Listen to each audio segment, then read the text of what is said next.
There's a skill I've had to learn, one that doesn't come naturally but has become crucial. How to end a conversation before it starts wasting my time.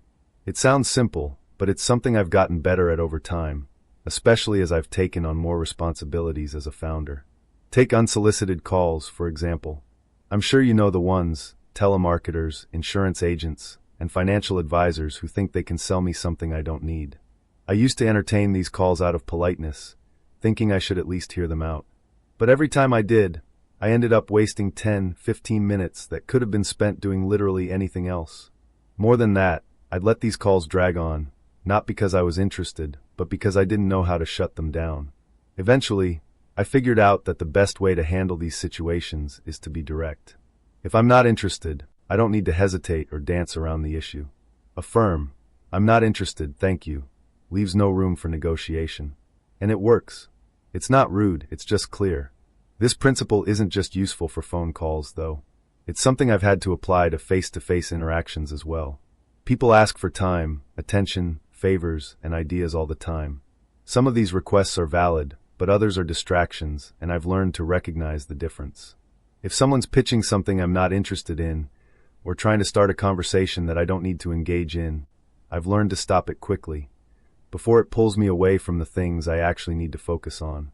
Sometimes, I need to make it absolutely clear that I'm not interested in continuing the conversation or engaging with the idea they're proposing. This means I can't just leave things open-ended or polite, because that invites future attempts.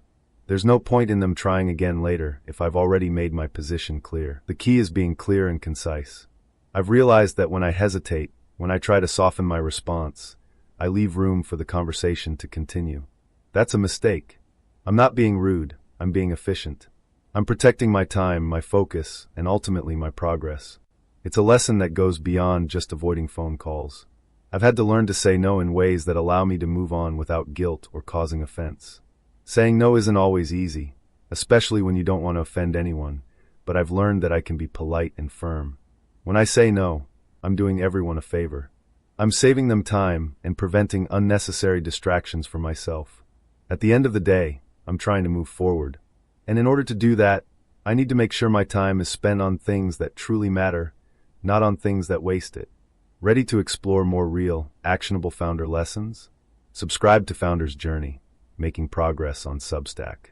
Your next insight might be the turning point your startup needs. Thank you for being part of my journey. I hope you enjoyed this content and found it valuable.